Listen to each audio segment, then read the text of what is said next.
Welcome to Fantasy Baseball, Baseball, Baseball. Part of that is baseball, and I love talking about Major League Baseball. And with me to do that is Steve Romano. Hey, Steve. How's it going this week, Dan? Is going good, and Major League Baseball is going strong. Steve, we are now in mid-August, and the standings have really changed from the way they were 3 or 4 weeks ago. The Milwaukee Brewers are by far the best team in baseball. The Brewers are on fire. They're 25-5 over their last 30 games. I was looking it up to see what they were strong at, and they're fifth in baseball in runs scored, and they're fourth in baseball in fewest runs allowed, giving them the best run differential in the game. They are. They're at plus 132. And the next best, wow, look at that, Steve. Next best is plus 117, the Cubs. So in the Yeah, major leagues. Wow. So strong division. But yeah, the Brewers are fascinatingly good. I'm really enjoying their play. They've won 9 in a row. They're 9-1 in their last 10. There's 73 wins. Behind them, I did mention the Cubs, really the only team in the division race that's kind of still in the division race, 6 games back, 5-5 in the last 10. The Cubs started out strong, and I don't want to say they're slowing down, but they not keeping up with the Brewers. yeah, I don't think it's so. I mean, they have slowed down, but Yeah, they've still been playing 500 and slightly or above above. 500 Yeah, ball. Yeah, absolutely. for a while, but yeah, the Brewers, like I said, they just went off on that crazy tear, and they've made up 20 games in basically a month. So yeah, So that's the central when it comes to division races. In the East, it's the exact opposite. The Phillies are now 5.5 games ahead of the Mets. They're 7-3 in their last 10, won 3 games in a row. And the Mets are 1-9 in their last 10, have lost 7 games in a row. And that's why they're now 5.5 games back. yeah, the Phillies and the Mets have been flip-flopping, battling for either the division lead or a top wild card spot for like two straight months, almost, it seems, at least five Yeah. or 6 weeks. Yeah. Back and And forth. yeah, now the Phillies got that comfortable 5.5 game lead with, the Mets just having a horrid stretch at the moment. Horrid stretch. They're just not getting hitting and or pitching. And to finish out the NL, let's talk about the division race in the West. The Dodgers are 2 games up on the Padres. Only 2 games. The Padres 7-3 in their last 10. Yeah, Padres have been playing better. I just watched them against the Red Sox for 3 games, Nice. and their pitching staff is great. And the guys that come out of their bullpen, I mean, there's so many. They got a lot of good arms coming out of that pen, a lot. They do. And that's why they're right there, 2 games back. And the Dodgers just not have been really hitting a stride, I would say, for like a month. It seems like they've been kind of struggling along. Oh, at least. I mean, at one point, it was them. They had the best record in the National League for a while, then the Cubs. But yeah, I'd say the Dodgers have probably been cold for about a month or so, month and a half, maybe. Yeah, it's But same thing. Cold for them is just like they're playing 500, right. you They're know. playing 500. They're still in the division lead, but they're making it a race with the Padres. But we'll finish out the division races in the AL East. Talking about the Red Sox, they are 4 games behind the Toronto Blue Jays, who have the best record in the American League with 69 wins. Those Blue Jays are still humming along. Blue Jays still doing good. They've had some big offensive games too lately. Past 10 Yes, days or so, Whew. Scored they've had 20 some big runs, I think, ones. in one game. Yeah, were they beating up on the Rockies? Maybe I I think I don't think know, so. Well, the Rockies, very sad. The Rockies. Um, but yeah, the Boston. Red Sox have been playing good. I mean, they've been rolling along, and then they just kind of hit a little speed bump when they went to San Diego. They've lost their last two, but 7-3 in their last 10. And I would say the Yankees are still in the division race, 6.5 back. They're still with 6, 7 weeks of baseball left. I would say absolutely still in it, in the division race possibly, but they're 3-7 in the last 10. The Yankees definitely are not playing well. There seems to be some turmoil in New York. Yeah, and lots of like fundamentally bad baseball, kind of Yes. embarrassing, you know. Oh, yes, the fundamentals, a couple base running gaps, defensive gaps. Absolutely. And Booney was just kicked out of his fifth game this year, I believe. And It's just a lot of stuff going on in New York, but they're still in the race, 6-5. We'll get to the wild card race soon. In the Central, we got those Tigers. They were humming along. Speaking of humming along, doing great. They were leading the major leagues. They're still doing good, 5-5 in the last 10, but they're up in the division by 6 games over Cleveland. Yep. Cleveland has been playing better. They've been on actually a good run to pull Yeah, back eight into it. 8-2 in their last 10.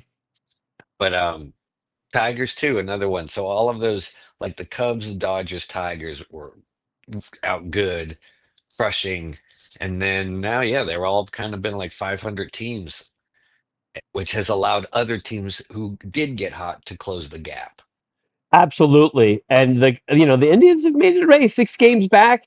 I think plenty of time to catch Detroit, especially how well they're playing and how not as great as they were in the beginning of the year the Tigers were playing. So we have a race going on there. And then the AL West, when it comes to division races, Seattle being 9-1 in their last 10 and winning 7 in a row are now only a half a game behind the Houston Astros, who lead the West. Astros have really been playing well since they made the deadline acquisitions for Josh Naylor and Eugenio Suarez. Those guys have come up big. Naylor The has been Mariner, the great Mariners have been good. for the Yes, Mariners. Yeah, yeah, sorry. Yeah, the Mariners. Um, yeah, so filled that hole at first base, fills the hole at third base. They've both had clutch hits. They've both had walk-off hits already. Naylor, I saw some stat, almost unbelievable. He had like 10 stolen bases in 12 games or 11 in 12 games. what? That's crazy. Yeah. Yeah, it said Naylor had 10 stolen bases with the Diamondbacks through this beginning of the season. He gets traded to Seattle and has 11 stolen bases in 12 games. Is that correct? Yeah, and then said like Ichiro never stole 11 bases in a 12-game stretch in his career. Josh Naylor. That is he has 22 stolen bases now. And by the way, I just wanted to dive a little deeper into this because his high was 10 in 23. Yeah, so yeah, I have no idea what happened, but I since he tell got you what traded to happened. He got Seattle, rejuvenated from the trade. I'm telling you. he is running like crazy, and he's just That is yeah. crazy. So He's like, for whatever reason, in the American League, I can read the pictures better. I don't know. Of course, they all yeah, play the National League and American League. So, wow, that's an interesting stat. So, the Mariners totally in it. Astros only with a half game lead, and the Rangers above 500, 1 game above 500, 6.5 games back, 3-7 in the last 10. But there's still a good run away and possibly in the race for the division. And we'll go right to the wild card because that's really what matters now. In the American League, because that's where we are. Toronto, Detroit, and Houston have the division leagues, and Seattle is the top wild card team, 3.5 games up. Boston at 2.5 games up, and then the Yankees are the third wild card team. And Cleveland Indians are half a game back from a playoff spot at the fourth yeah, spot and in the wild card. just like 3 weeks ago. Yeah. I mean, I think we were debating like when we were like trying to like these teams are kind of out of it, these teams are kind of in it. Cleveland, like you could have made a case that they should have been sellers at that trade deadline, Yeah, right? we And yeah. We brought we it up didn't think they actually. were gonna, yeah, we didn't think they were gonna go for it. They were Um, never too far back, but there definitely was a point where they had a bad spell, and we were like, they should probably be sellers. But they've turned it yeah, around, and it showed me that hey, in July, August, anything's still going on, and they're 8-2 in the last 10, as we've said. They're only half game back of a playoff spot. The Rangers 2.5 games back of the Yankees, and then the Kansas City Royals 4 games back. The Royals are 2 games below 500 though, and then you got to bring up Tampa Bay and Minnesota at 5.5 games back and the Angels if they're 6 games back. Because I mean, technically they're in it, but there's a lot of teams they'd have to pass, and then all those teams are under 500. yeah. I don't think realistically. I mean, Minnesota, obviously, whatever happens for them is icing on the cake because they traded like 11 guys off their starting roster. Absolutely. And I mean, they're just, yeah, they're tanking, ready to rebuild, get some, you know, draft collateral, all that. Minor league prospects, I guess, more likely in baseball. But yeah, Cleveland, Texas, and even Kansas City. I I think think those three teams are, well, Kansas City's playing to win, and they came into the year thinking they can. So I think they're going to try to. I think they got a good team. In the NL wild card, we have, of course, the three division leaders: Milwaukee, Philadelphia, and the Dodgers. But the wild card is the Chicago Cubs, number one wild card, 4.5 games up. San Diego, 3 games up as the second wild card, and the Mets, the third wild card team. But our NL race has gotten a little deeper, Steve, because of the play of the Mets being 1-9 in the last 10, losing 7 in a row. The Reds are now 1.5 games behind that last wild card spot. Yep. The Reds, just by going 5-5, right? Yeah, But when you go one and like, so if they go 5-5 because the Mets are 1-9, there's 4 games right there. They went from 5.5 behind the Mets to 1.5. That's pretty drastic. that is drastic indeed. They are above 500, 5 games above 500. Also above 500 are the St. Louis Cardinals. They're 3.5 games back. I gotta say they're still in this hunt too. They, yes, they don't need to be. I don't even think they want to be, but Yeah, they're not like gonna try to lose on purpose. So, if they can keep it in there, they're gonna. absolutely. And then the Giants, who are definitely trying to make, they're only 4 games back of the wild card. Um, so they're still in it. I don't think they're playing great, and they have Devers, who's really made the team play bad since he got there. Yeah, they've been not good. And they're like their overall league rankings of like, team batting average, team ops, team runs scored since Devers got there, which I'm just saying it for a timestamp. It's not about him. But No, it's just yeah, a timestamp because there was a definite time when the Giants started playing worse and the Red Sox started playing better, and it just happens to be right around that time of that trade. it does, yes, because the Red Sox have been playing great and the Giants have been playing terribly since that trade. It's true. It's true. So, but we're a fan of Devers, and we hope they get it along, and they're still in the race. They're in the race still for the wild card, I would say. A couple quick stat looks. Averages have come down. We had some people way up in the 370s. Judge just came back. He's batting 337. He's the leader. Aranda's second at 316. He's injured. Pena of the Astros is third, 315. Wilson's all the way down to 312. Wasn't he up at 370 like a month ago? Probably more like a month and a half, but he was way up there for sure. Wow, so that's interesting. And so the averages are kind of getting down to be normal now. They were very high. And then the home run leaders. Talk to me about the home run leaders, Steve. Well, let's see. The home run leaders, With Cal Raleigh. 45 rallies, 45 home runs. Yeah, I mean, and he did cool down. He cooled down for sure. He was having a terrible August and whatever, but he's hit like 3 home runs over his past 5 games, I Yep, think. that's what I'm saying. It's like he may have cooled down, but he's still popping one over the fence every so often. 45 home runs. We're still in August. Very impressive. Otani with 41, Schwarber with 41. Obviously, both of them also impressive. Otani having the kind of offensive year you expected him to have.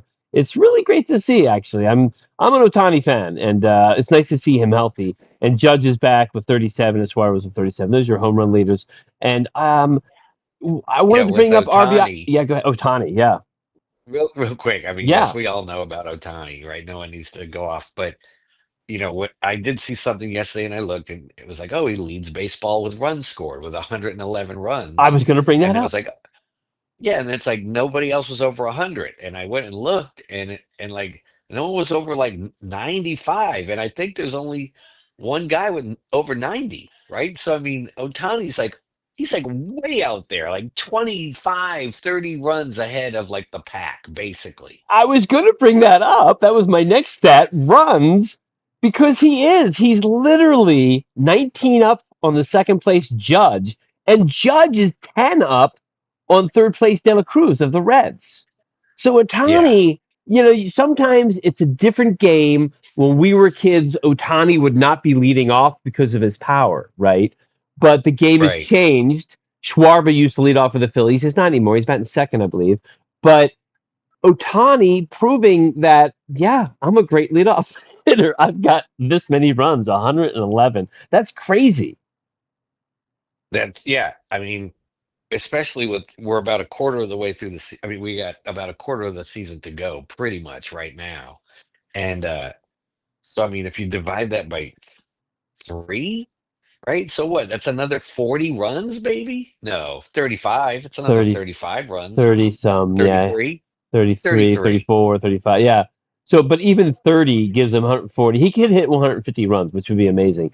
Raul Lai is first in the ribbies with 98. He's about to go over 100 ribbies already in August. Schwarber with 95 ribby, Alonso with 93, and Suarez of the Mariners now with 92. So all three of those guys are crossing over into 100 probably in August. Yeah, for sure.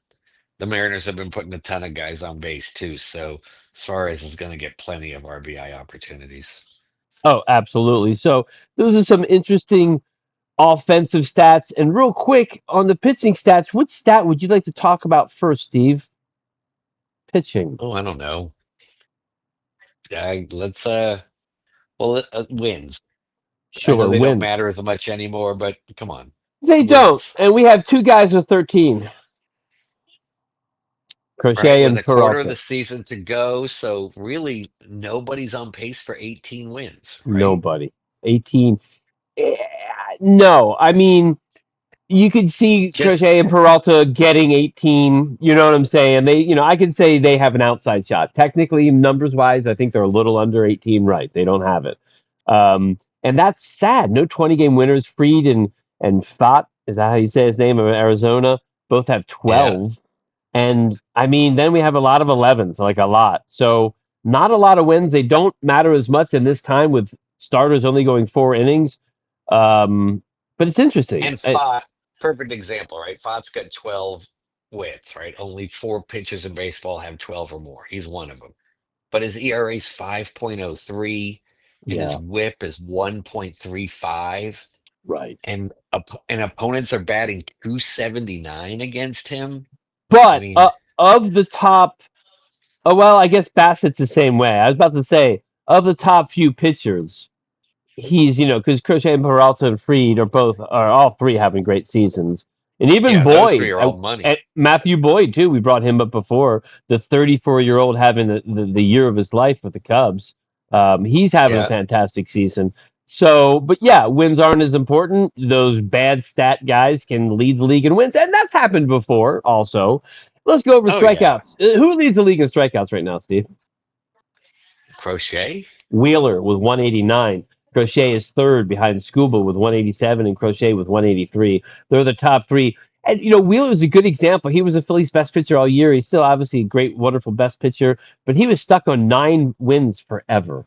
He finally got his 10th win yesterday. But in the meantime, Sanchez has passed him in the win category. And also Luzardo. And Luzardo's another good example. Luzardo with a 4.20 ERA and a 1.35 WHIP, but he's got 11 wins. Yeah. Well, the Phillies are very good, right? I mean, I think I had shared a thing with you earlier.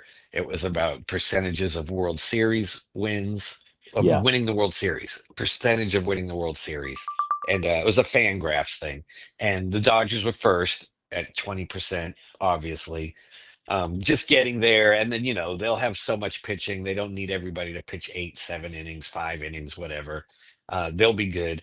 But number two in the league, the Philadelphia Phillies with a 12.7% chance to win the Wow. World Series. That's great. That Yeah. is great. No, that trade for Duran coming out of the bullpen just solidified them. Bader is going to help as a third outfielder. I really like the nucleus of the Phillies. I'm a Philly fan. I'm from Pennsylvania. I'm really hoping everyone stays healthy. Everyone, Ramoto's come along. Harper just got done with a bad streak. Bohm's going to come back eventually, but we got some great fill-in guys really playing well.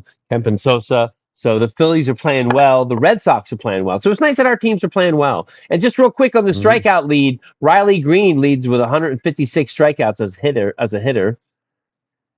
Oh, So he's on pace that's for 200, isn't he? yeah. He's on pace. Yep, he is. If you got 150 now, you're on pace for 200. Well, then Wood is too. He's at 152. So we have two people on pace for 200.